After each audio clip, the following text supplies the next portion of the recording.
Hello everyone and welcome back to my channel. I am very excited for today's video because it's been literally like half a year since I first shared what my 2025 journals were going to look like, and it's been half a year. Although I haven't published anything in between, I'm very excited to be back. I just finished my thesis research, so I was a little bit busy with that, and now I want to come back and share all the things that I have a really big passion for.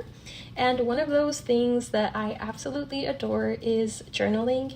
Recently, I've been really into journaling as I've been trying to remove myself from the digital, having to write things down on Notion and having things on paper. I felt really overwhelmed lately. I don't know if it's social media or if I just want to stop being on a screen all the time and just dedicate some special place into not looking at a screen and writing things down on paper.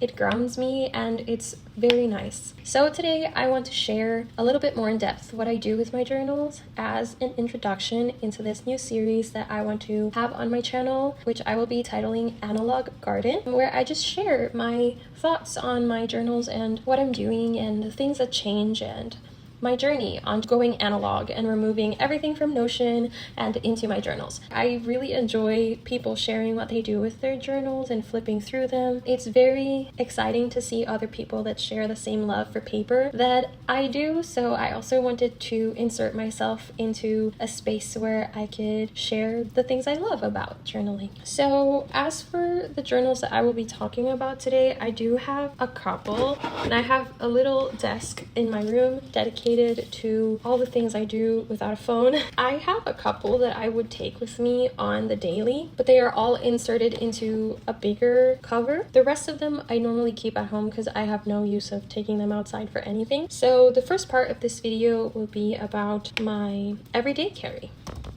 So for the everyday carry, I use this Moterm cover, and I got it in the green. I love it so much because I can just close it and seal it, which is really nice for when I'm just throwing it on my bag so that it doesn't open up and accidentally fold the papers.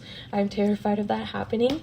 So a little tour of this cover. I picked it because it has like a lot of space in the back for you to put really big papers, and it has like a little area where you can just put some stuff in. It has a lot of pockets, and I am a big ephemera collector, so I love having space where I can just add things to. It also has a little pen holder, which I use to hold the color of the month, because I usually just pick one color for a month and take a theme based on that so that I don't have to think about it a lot. And I really have no idea where I placed it, but I use the Muji 0.5 pen for this. And the first thing you can see is a little zipper, like a zip pocket, which is clear. And here we have my little Spy Family journal ID that came with it, which is really cute. So the first everyday carry I take with me all the time is my Hobonichi Weeks. I have it like this so that I can easily take it off, because normally I would take this one out everywhere, and if I have space to put this gigantic friend into my bag, then I would take this entire thing. But if I'm taking a smaller bag, then I just take this little Hobonichi Weeks with me with its pen. It comes with this little cute Yumi Kitagishi card, and I keep it here because I love it. And this is the one that I would use for my everyday plans. So to show you an example, this is kind of what I would do on a week. So I love to decorate it beforehand, like once a month I just add all the stickers I want to it, and then I would do like a to-do list. Normally I don't really care about the date I add the to-do list in. It's kind of like the weekly to-do list, and as I go I just write things down, unless it's like a dated task. And then on the side I add little squares for highlights of the day, which is what I would use later to add into my memory diary, which you would see later. And then here I just add in a weekly log of what happened during this week, my progress in life, and just the things that I loved about it. And then for the monthly, I would use it normally for tracking my exercise, but it didn't really work out as I planned. So I'm planning that by July, I will just start using it for daily events and just take another notebook for that, because just having it together doesn't really make sense to me, and I wouldn't be in my day just writing about this, so I decided to add a special place for it. And then in the back, I just have like projects of the year and things that I enjoy, kind of like the movies I watched, the progress I did, the projects I had, and I would just make like bigger projects and tasks that I want to do with it. So that's basically what I do with this one, and this literally I need it with me every single day to keep my mind in check. This size is a traveler's notebook, so I added this week's using the little sip notebook. And then here I keep stickers with me. I have a little sticker notebook, and here I just keep stickers that I might use on my week spreads on the go. And I also liked this because I was able to add all the washi tapes I own into a visible format, and then I would just take like my ruler and cut it off, so it's a lot easier for me to see what I'm going to be using. And then here I decided to add some postcards. I change them depending on what I'm feeling like or the things I'm recently doing. So I keep this lucky cat with me because I really like it.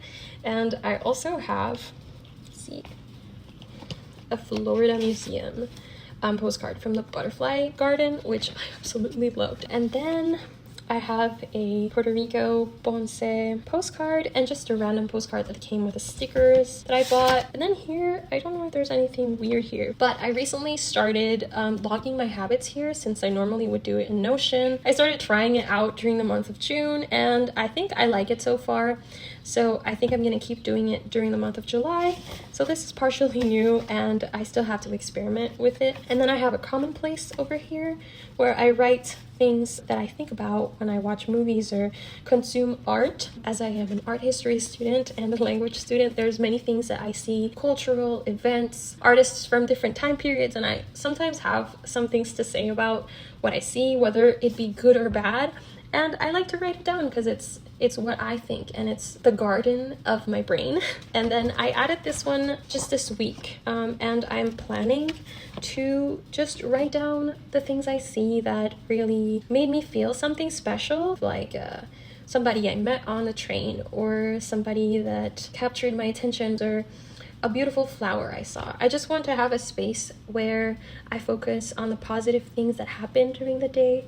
I think that's very important to me right now, just focusing on the positive things. I'm starting this one during the month of July, so I hope I can update you on how that works. And yeah, that's it for this everyday carry. And now we're going to move on into the second part of this video, which is my stay-at-home notebooks. I have a couple of them, and as I do have a couple of them, I don't think I'm going to be flipping through them intensely. I can just make a different video for that if you would like. I just wanted to share the things I own to keep my brain organized, basically. So the first notebook that I use in a day right after I wake up is my morning pages. These are very personal to me, and it's literally just black ink and paper.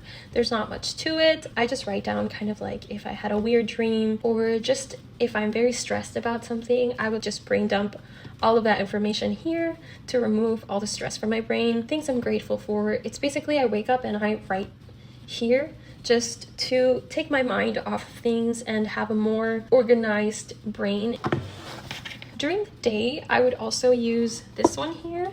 I recently added it to my collection as I was doing this on Notion for the first half of the year. But as I said, just being on a screen and having to look at a screen for everything takes a big toll on me as a person. I picked the Spy Family hobonichi, and I think it's so cute. I can't. It's so beautiful, and I use it alongside the little pencil board. It's so cute. It's the Spy Family pencil board, and I love it. So this is the task list I have for today. So normally what I would do is write down the to-do list on this side. I'm going to be writing a journal entry in random language every day, as I am studying 5 languages, which are Mandarin, French, Italian, Japanese, and Korean. And so every 5 days I would start over. So I would be doing them in the order I decide. Is a very useful way for me, I think, to practice a language. And I wanted to start doing this as I have been doing it digitally. So over time, I will just put the things I wrote in Notion during the past 6 months. And this is what I use alongside recording my polyglot diaries. So you will see. I think For Polyglot Diaries, if you watched that before, I will be sharing an update monthly instead of weekly. And then is my favorite. I will show you inside of this one. So I have the Wanderlust, oh my god, it's so dirty. I have the Wanderlust cover, and I found some charms that were kind of related to the moon, stars, and the sun. This is basically just Traveler's Notebook.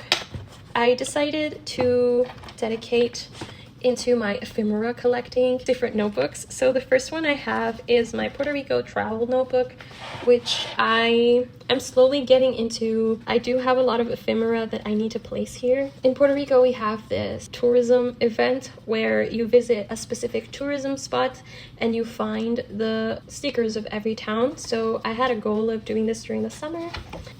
And then we have my actual traveling notebook. I went to Florida last year. Maybe I will flip through this better once I'm done updating it, because I am missing journaling about some stuff. But this is just my thoughts and just ephemera I collected during that trip. I have a lot of it in a shoebox that I have to get through. And so yeah, this is my travel notebook. So obviously all of these stay at home because I would do these on my free time when I just want to scrapbook. And then the third friend we have here is my junk journal. I absolutely love collecting things and then dividing them based on colors. I am a very visual person. I like to collect stamps and tags. Some people might see it as trash, but I see it as stopping time and seeing how things were in specific periods. This one is almost full actually, and once it's full I'm going to start a new one obviously, but I absolutely love it. I feel like it's kind of like an art gallery of the things that surround me and I've consumed. So I love this one so much. And then to finalize this notebook tour, I have a restaurant's notebook that I found years ago at a Barnes & Noble. And I just like to add things I've tried and just remember what kind of dishes were really special and important to me. So I just really love this so much, and I love adding things to this journal. It's not really a big deal, just if I try a new restaurant and I really like it, then that's, I'm gonna obviously write about it here so that I can remember if I go next time, I know what to order. And so that's about it for my analog garden. Over time, I feel like I've gotten better at journaling. I've been journaling ever since I was 7. I still have my diaries from when I was 7, and I have them in a little treasure box, like I like to call it, and it's so beautiful to be able to see what I was thinking when I was 7 or when I was 10. It means so much to me. I've been for the past 3 years using the hobonichi as my main focus, so I always have the system of using a hobonichi weeks alongside a hobonichi techo original. I absolutely love to have journals. I love it so much, and I'm also a big collector of stickers. Right now I'm trying to go through a lot of my sticker collection so that I can get some more in the future. I don't want to hoard things either, but it really means a lot to me to just keep things on paper and keep myself grounded and just have conversations with myself. Because when I write things down, I'm actually listening to myself speak and figure things out of how I want my life to go and what things I want to do and what goals I have. Before I end this video though, there is something that I really want to do. So I have here 2 labubus that arrived in the mail, and I wanted to just open them here. And I've been eyeing these 2 colors for a little bit, and I finally found them by thrifting online, and I just wanted to open them here since I wanted to share the excitement with other people. So I'm gonna start opening this one. I'm not even looking at the colors, so it could be one of 2 colors. They're so cute.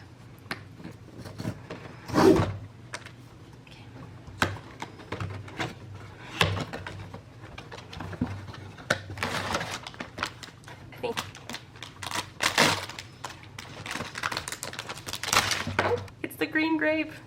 I was really excited to get this one since I love drinking matcha, and I always have matcha. I'm carrying around a matcha every day. Everybody who knows me knows that me and matcha are unstoppable together, and I was so excited to find this color online where I can just go about with my green grape labubu. So this is green grape, and it comes with this little ID card. So cute. And then for the second one is the other color that I hadn't been able to find anywhere. It's Miss Lychee Berry. She is so cute. Oh my gosh. This is my little Lychee Berry and green grape. And here is her little ID card. And I'm so happy right now to add this into my daily wear alongside my everyday carry and other things I normally take with me. Thank you guys for joining me on my introduction to my journaling ecosystem or analog garden, and also joining me on meeting my 2 new friends. Thank you so much for watching. I hope this video was entertaining, and if you have any thoughts, if you'd like to share what your journaling ecosystem is or what your dream journaling ecosystem is, please do so. I would love to have a chat with you on this and just find people that have love for paper just like I do. I hope that I can keep sharing my journey, and in the future I will definitely do some more videos to add into the Analog Garden series. So thank you so much for watching, and I hope you have a lovely week. Bye!